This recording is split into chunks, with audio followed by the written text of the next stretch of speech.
Hi hello ನಮಸ್ತೆ friends. ನಾನು ಇವಾಗ ಸಾಯಂಕಾಲ ಹೊತ್ತಿಗೆ ಸ್ವಲ್ಪ ಹೊಲ ಕಡೆ ಬಂದಿದ್ದೆ. ಯಾಕಂದರೆ ಸ್ವಲ್ಪ ತರಕಾರಿ ಅದೆಲ್ಲ ಖಾಲಿಯಾಗಿತ್ತು, ಹಂಗಾಗಿ ತರಕಾರಿ ತೊಗೊಂಡು ಹೋದ್ರೆ ಅಂತಂತೇಳಿ ಬಂದಿದ್ದೆ. ಈರುಳ್ಳಿ ಟೊಮೆಟೊ ಎಲ್ಲ ಇತ್ತು. ಈಗ ನಾವು ಹೊಲದಾಗ ಯಾವ ರೀತಿ ಈರುಳ್ಳಿ ಟೊಮೆಟೊನ ತೊಗೊಂಡು ಹೋಗ್ತೀನಿ ಮತ್ತು ಇನ್ನೂ ಬೇರೆ ಬೇರೆ ಯಾವ ರೀತಿ ನಾನು ಕಾಯಿಪಲ್ಯ ತೊಗೊಂಡು ಹೋಗ್ತೀನಿ ಅಂಥೇಳಿ, ತರಕಾರಿ ತೊಗೊಂಡು ಹೋಗ್ತೀನಿ ಅಂಥೇಳಿ ನಾನು ನಿಮಗೆಲ್ಲ ಈಗ ತೋರಿಸ್ತೀನಿ. ಮೊದಲೇ ಹೇಳ್ದಂಗೆ ನಾನು ಹೇಳ್ತಾ ಇದ್ನಲ್ಲ ಫ್ರೆಂಡ್ಸ್, ತರಕಾರಿ ಎಲ್ಲ ತೊಗೊಂಡು ಬರೋದಿತ್ತು ಅಂಥೇಳಿ ಮನೆ ಕೆಲಸ ಎಲ್ಲ ಮುಗಿಸಿ ಹಂಗೆ ಮನೆಯಲ್ಲಿ ಪಾತ್ರೆ ತೊಳೆಯೋದಾಗಲಿ ಬಟ್ಟೆ ತೊಳೆಯೋದಾಗಲಿ ಎಲ್ಲ ಒಬ್ಬ ಗೃಹಿಣಿ ಅಂದರೆ ಸಾಮಾನ್ಯ ಏನಿರೋಂಗಿಲ್ಲ ಫ್ರೆಂಡ್ಸ್. ಎಲ್ಲ ಜವಾಬ್ದಾರಿಗಳನ್ನು ಅವಳು ತೊಗೋಬೇಕಾಗತ್ತೆ. ಮಕ್ಕಳದಾಗಲಿ ಮನೆಯದಾಗಲಿ ಎಲ್ಲ ತೊಗೊಂಡಾದಮೇಲೆ ಅವರು ಫ್ರೀ ಆದಮೇಲೆ ಈ ಥರ ಅವರು ಮತ್ತೂ ಕೂಡ ಮನೆ ಜವಾಬ್ದಾರಿಯನ್ನೇ ಅವ್ರು ಹೊತ್ಕೋಬೇಕಾಗತ್ತೆ. ಯಾಕಂದರೆ ನಾಳಿನ ದಿನಚರಿಗೆ ಇವತ್ತೇ ಪ್ಲ್ಯಾನ್ ಮಾಡ್ತಾ ಇರ್ತಾರೆ. ನಾಳೆಗೆ ಏನಿಲ್ಲ, ಮನೇಲಿ ಯಾವ ವಸ್ತು ಇಲ್ಲ, ಯಾವ ರೀತಿ ಪ್ರಿಪ್ರೇಷನ್ ಮಾಡ್ಕೋಬೇಕು ಅನ್ನೋದರಲ್ಲೇ ಯೋಚನೆಯಲ್ಲಿ ಮುಳುಗಿರ್ತಾರೆ ಅಂತ ನಾನು ಹೇಳೋದಕ್ಕೆ ಇಷ್ಟಪಡ್ತೀನಿ. ಹಾಗೆ ಇದೆ ಫ್ರೆಂಡ್ಸ್, ಹೆಣ್ಮಕ್ಳ ಜೀವನವೂ ಕೂಡ ಅದೇ ರೀತಿಯಾಗಿ ನನ್ನ ಮನೆಯಲ್ಲೂ ತರಕಾರಿ ಏನೂ ಇರಲಿಲ್ಲ ಅನ್ನೋ ಒಂದು ಉದ್ದೇಶದಿಂದಾನೇ ಹೊಲಕ್ಕೆ ಬಂದು ಸ್ವಲ್ಪ ಯಾವುದಾದ್ರೂ ತರಕಾರಿ ತೊಗೊಂಡು ಹೋದ್ರೆ ಆತಂತೇಳಿ ಬಂದಿದ್ದೆ ಫ್ರೆಂಡ್ಸ್ ಸಾಯಂಕಾಲ. ಈ ಸಲ ಮಳೆ ಅಂತೂ ಅಷ್ಟೇನು ಚೆನ್ನಾಗಿಲ್ಲ, ನೀರು ಕೂಡ ಕಡಿಮೆ ಆಗಿದೆ ಫ್ರೆಂಡ್ಸ್. ಬೆಳೆಗೂ ಅಷ್ಟೇ ನೀರು ಸಿಗ್ತಾಯಿದೆ. ಹಾಗಾಗಿ ನೋಡ್ತಾ ಇದ್ದಿರಲ್ಲ ಯಾವ ರೀತಿ ಹೊಲ ಇದೆ ಅಂಥೇಳಿ. ನೀರು ಕೂಡ ಕಡಿಮೆನೇ ಆಗಿದೆ ಫ್ರೆಂಡ್ಸ್. ನೆಲ ಕೂಡ ಸ್ವಲ್ಪ ಇದು ತಂಪಾಗಿಲ್ಲ. ಮತ್ತು ರಾಜಗಿರಿ ಸೊಪ್ಪು ಕೂಡ ಕೀಳ್ತಾ ಇದ್ದೀನಿ, ನೋಡ್ತಾ ಇದ್ದಿಲ್ಲ ಫ್ರೆಂಡ್ಸ್. ಏನೇ ಅನ್ನಿ ನಮ್ಮ ಹೊಲದಲ್ಲಿ ನಾವು ಕೈಯಾರೆ ಬೆಳೆದಿರೋ ತರಕಾರಿ ಆಗಲಿ ಸೊಪ್ಪಾಗಲಿ ಸ್ವಲ್ಪನೇ ಮಟ್ಟಿಗೆ ಬೆಳೆದಿರೋ ಒಂದು ತರಕಾರಿಗಳನ್ನು ನಮ್ಮ ಮನೆಯಲ್ಲಿ ಅಡುಗೆ ಮಾಡಿ ತಿನ್ನೋದ್ರಲ್ಲಿರೋ ಖುಷಿ ಬೇರೆ ಎಲ್ಲೂ ಇಲ್ಲ ಅಂಥೇಳಿ ನಾನು ಹೇಳೋದಕ್ಕೆ ಇಷ್ಟಪಡ್ತೀನಿ. ಯಾಕಂದರೆ ಅದೇ ರೀತಿ ಇದೆ ಫ್ರೆಂಡ್ಸ್ ಜೀವನವೂ ಕೂಡ. ಈಗ ನೋಡ್ತಾ ಇದ್ರಲ್ಲ ರಾಜಗಿರಿ ಸೊಪ್ಪನ್ನು ಕೇಳ್ತಾ ಇದ್ದೀನಿ. ಇದು ಯಾವಾಗಲೂ ಹಾಕಿದ್ದು ಒಂದು ಗಿಡದ್ದು ರಾಜಗಿರಿ, ಅದು ತನ್ನಿಂದ ತಾನಾಗೆ ಬೀಜ ಉದುರಿ ತಾನಾಗಲೇ ಹುಟ್ಟಿರುತ್ತೆ ಫ್ರೆಂಡ್ಸ್. ಒಂದೇ ಒಂದು ಗಿಡ ಫಸ್ಟ್ ಹಾಕಿದ್ದು ಫ್ರೆಂಡ್ಸ್ ನಾವು. ಅದರದ್ದೇ ಬೀಜ ಹೊಲ ಹರಗೋದ್ರಲ್ಲಾಗಲಿ ಹೊಲ ನೀಟ್ ಮಾಡೋದ್ರಲ್ಲಾಗಲಿ ಅದು ಮಿಕ್ಸ್ ಆಗಿ ಬಿದ್ದೋಗಿರುತ್ತೆ. ಅದು ಅಲ್ಲಲ್ಲಿ ಚಿಕ್ಕದಾಗಿ ಹುಟ್ಕೊಂಡಿರುತ್ತೆ ಫ್ರೆಂಡ್ಸ್.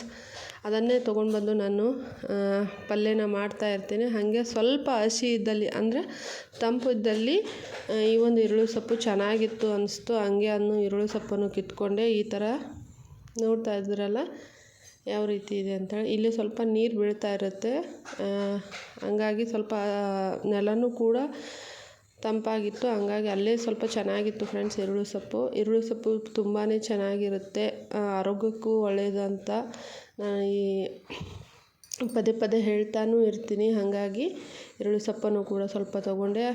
ಅದೇ ಒಂದು ದಿವಸದ್ದು ಊಟದ ಪಲ್ಯ ಆಗುತ್ತೆ ಅಂತ ಹೇಳಿನೂ ಕೂಡ ಯೋಚನೆ ಮಾಡಬೇಕಾಗತ್ತೆ ಫ್ರೆಂಡ್ಸ್. ಹಂಗಾಗಿ ಅದನ್ನು ತೊಗೊಂಡು ಮತ್ತು ರಾಜಗಿರಿ ಸೊಪ್ಪನ್ನು ತೊಗೊಂಡೆ ಫ್ರೆಂಡ್ಸ್. ಈ ಒಂದು ಲಾಗ್ ನಾನು ಸಾಯಂಕಾಲದ್ದು ರೊಟೀನ್ ಅಂತಲೇ ಹೇಳ್ಬೋದು.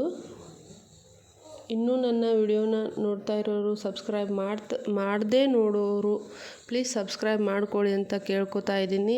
ಸ್ಕಿಪ್ ಮಾಡದೆ ನೋಡಿ ನನ್ನ ವಿಡಿಯೋನ ಅಂತ ಹೇಳಿದ್ರು ನಾನು ಕೇಳ್ಕೊತಾ ಇದ್ದೀನಿ ಫ್ರೆಂಡ್ಸ್. ಇದರಲ್ಲಿ ನೋಡಿ ಫ್ರೆಂಡ್ಸ್, ತಂಪು ವಾತಾವರಣ ಇರೋದ್ರಿಂದ ಚಿಟ್ಟೆಗಳು ಅಲ್ಲೇ ಹಾರಾಡ್ತಾ ಇದೆ, ನೋಡ್ತಾ ಇರ್ಬೋದು. ತುಂಬ ಚೆನ್ನಾಗಿರುತ್ತೆ ಫ್ರೆಂಡ್ಸ್. ಅಲ್ಲಿ ತಂಪು ವಾತಾವರಣ, ಚಿಟ್ಟೆ ಜೇನುಹುಳು ಎಲ್ಲ ಬರುತ್ತೆ.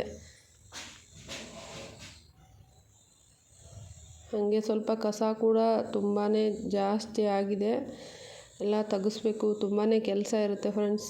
ರೈತರ ಜೀವನ ಅಂದರೆ ಹಾಗೆ ಇರೋಂಗಿಲ್ಲ. ಈ ಕಡೆ ಹೂವು ಬಿಟ್ಟಿತ್ತು ಫ್ರೆಂಡ್ಸ್, ನಾನು ಯಾವಾಗಲೂ ತೋರಿಸೋ ದಾಸವಾಳ ಗಿಡ ಹೂವು ಕೂಡ ಬಿಟ್ಟಿತ್ತು. ಒಂದು 3 ಹೂವು ಬಿಟ್ಟಿತ್ತು ಫ್ರೆಂಡ್ಸ್. ಚೆನ್ನಾಗಿದೆ ಹೂವು ಕೂಡ.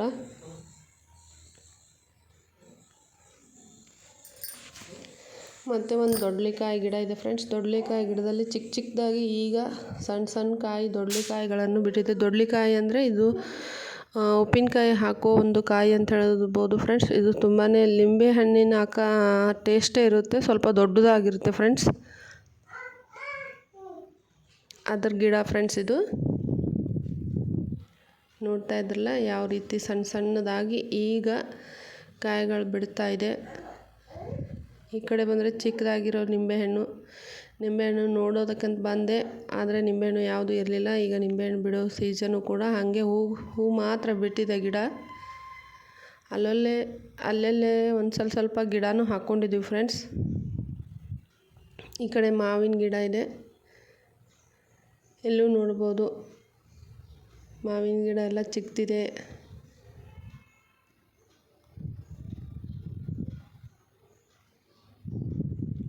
ನಮ್ಮ ತೋಟದಲ್ಲಿ ಅಂದರೆ ನಮ್ಮ ಹೊಲದಲ್ಲಿ ಎರಡು ತೆಂಗಿನ ಗಿಡ ಫ್ರೆಂಡ್ಸ್. ತೆಂಗಿನಕಾಯಿ ಬಿಟ್ಟಿರುತ್ತೆ. ಜಾಸ್ತಿ ಜನನೇ ತೊಗೊಂಡೋಗ್ತಾರೆ. ಅಂದರೆ ಹೊಲ ಸಮೀಪ ಇರೋದ್ರಿಂದ ಈಗ ಹುಷಾರಿಲ್ಲದೆ ಇರೋರು ಒಂದು ಸ್ವಲ್ಪ ತೆಂಗಿನಕಾಯಿ ಬೇಕು, ಎಳ್ನೀರು ಬೇಕಂದಾಗ ನಾವೇನು ಮಾಡೋಕ್ಕಾಗ್ತಿರಂಗಿಲ್ಲ, ಕೊಡಲೇಬೇಕಾಗುತ್ತೆ. ಹಂಗಾಗಿ ಸುಮ್ಮನೆ ಇರ್ತಾರೆ ನಮ್ಮ ಮನೆಯಲ್ಲಿ. ಈ ಕಡೆ ನಮ್ಮ ಕಾಕನವರು ಮಿಷನ್ಗೆ ಹಾಕ್ತಾಯಿದ್ರು ಫ್ರೆಂಡ್ಸ್, ಜೋಳ ಮಿಷನ್ಗೆ ಹಾಕ್ತಾಯಿದ್ರು. ಹೊಲ ಸಮೀಪ ಇರೋದ್ರಿಂದ ದನಗಳಾಗಲಿ ಆಕಳಾಗಲಿ ನಮ್ಮ ಹೊಲದಲ್ಲೇ ಬಂದು ಕಟ್ತಾರೆ ಫ್ರೆಂಡ್ಸ್. ಯಾಕಂದರೆ ಈಗ ಬೇಸಿಗೆ ಅಲ್ಲ, ಗಿಡದ ಹತ್ತಿರ ಕಟ್ಟಿದರೆ ಅಂದರೆ ಗಿಡದ ಹತ್ರ ನೆರಳಿರುತ್ತೆ. ಬೇವಿನ ಗಿಡ ತುಂಬ ಇದೆ ನಮ್ಮ ಹೊಲದಲ್ಲಿ. ಹಂಗಾಗಿ ಅದರ ನೆರಳಿಗೆ ನಮ್ಮ ಹೊಲದಲ್ಲೇ ಕಟ್ಟಿರ್ತಾರೆ ಫ್ರೆಂಡ್ಸ್ ಆಕಳನ. ಈಗ ನೋಡಿ, ನಾವು ಆವಾಗಲೇ ತೋರಿಸಿರೋ ಬಾಳೆಗೊನೆ ಈ ರೀತಿ ಸ್ವಲ್ಪ ಇವಾಗ ದಪ್ಪ ಆಗಿದೆ ಫ್ರೆಂಡ್ಸ್. ನೋಡ್ತಾ ಇದ್ದಲ್ಲ, ಇನ್ನೂ ಬಾಳೆಗೊನೆ ಬಂದಿಲ್ಲ. ಈ ರೀತಿಯಾಗಿ ಇಷ್ಟೇ ಸ್ವಲ್ಪ ದೊಡ್ಡದಾಗಿದೆ ಫ್ರೆಂಡ್ಸ್. ಮನೆಗೆ ಬಂದು ಎಲ್ಲ ತರಕಾರಿ ಎಲ್ಲ ತೆಗ್ದಿಟ್ಟು ಸಾಯಂಕಾಲನೇ ಆಗಿತ್ತು ಫ್ರೆಂಡ್ಸ್. ನೋಡಿ, ಅಲ್ಲಿ ನೀರಿನ ಬಾಟ್ಲೆಲ್ಲ ಇದೆ. ಹಾಗೆ ಟೊಮೆಟೊ, ಅದೆಷ್ಟು ಈರುಳ್ಳಿ ಎಲ್ಲ ನೀಟಾಗಿ ಸ್ವಚ್ಛಾಗಿ ಕ್ಲೀನ್ ಮಾಡಿಕೊಂಡು ರಾತ್ರಿ ಅಡುಗೆಗೆ ಏನಾದರೂ ತಯಾರಿ ಮಾಡಬೇಕಾಗಿತ್ತು. ಮಾಮೂಲಿ ಅನ್ನ ಸಾಂಬಾರೆಲ್ಲ ಇತ್ತು ಫ್ರೆಂಡ್ಸ್. ಹಾಗೆ ನಾನು ಹೇಳ್ದಂಗೆ ರಾಜಗಿರಿ ಸೊಪ್ಪು ಮಾತ್ರ ಮಾಡಿದ್ರಾತಂತೇಳಿ ಕ್ಲೀನ್ ಮಾಡಿಕೊಡ್ತಾಯಿದ್ರು ಅಮ್ಮ.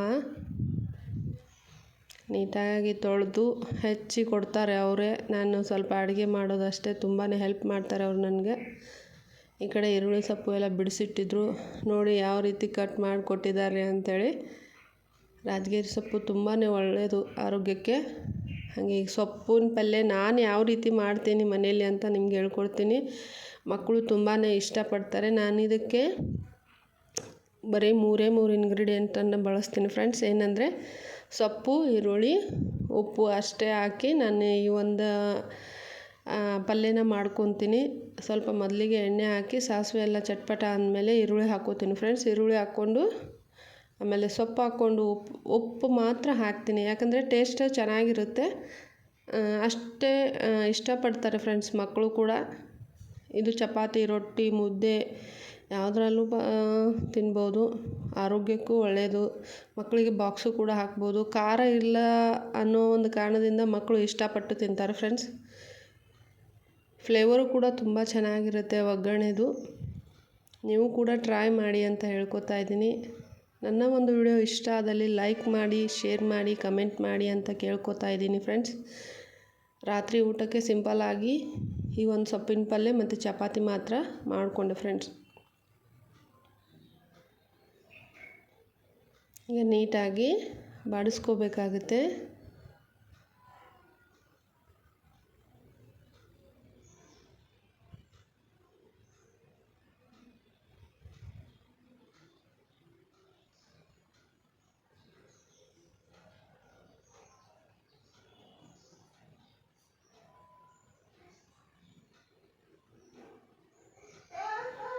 ಬಾಡಿಸ್ಕೊಂಡಾದಮೇಲೆ ಈ ರೀತಿ ಮೆತ್ತಗಾಗಿರುತ್ತೆ ಫ್ರೆಂಡ್ಸ್. ಇದಕ್ಕೆ ಒಂದು ಹನಿನೂ ನೀರು ಏನು ಮುಟ್ಸಿರಂಗಿಲ್ಲ. ಏನು ಅದು ಸೊಪ್ಪು ತೊಳೆದಾಗ ಇರುತ್ತೆ ಅದಷ್ಟೇ ಇರುತ್ತೆ ಫ್ರೆಂಡ್ಸ್. ಅದನ್ನ ನೀಟಾಗಿ ಹೆಚ್ಚಿಟ್ಕೊಂಡು ಸ್ವಲ್ಪ ನೀರು ಬಸಿಯೋದಕ್ಕೂ ಇಟ್ಟಿರ್ತೀನಿ. ಈ ರೀತಿ ಈ ಒಂದು ರಾಜಗಿರಿ ಸೊಪ್ಪಿನ ಪಲ್ಯ ನಾನು ಮನೇಲಿ ಇದೇ ರೀತಿ ಮಾಡ್ಕೋತೀನಿ ಫ್ರೆಂಡ್ಸ್. ನೋಡ್ತಾ ಇದ್ದಲ್ಲ, ತುಂಬ ಚೆನ್ನಾಗಿದೆ. ಘಮನೂ ಕೂಡ ಚೆನ್ನಾಗಿ ಬಂದಿತ್ತು. ಬಿಸಿ ಚಪಾತಿ ಜೊತೆ ಈ ಒಂದು ರಾಜಗಿರಿ ಪಲ್ಯ ತುಂಬಾ ಚೆನ್ನಾಗಿರುತ್ತೆ. ಈ ಒಂದು ವಿಡಿಯೋ ಇಷ್ಟ ಆದಲ್ಲಿ ಲೈಕ್ ಮಾಡಿ, ಶೇರ್ ಮಾಡಿ, ಕಮೆಂಟ್ ಮಾಡಿ, ಸಬ್ಸ್ಕ್ರೈಬ್ ಮಾಡೋದನ್ನು ಮರಿಬೇಡಿ. Thanks for watching.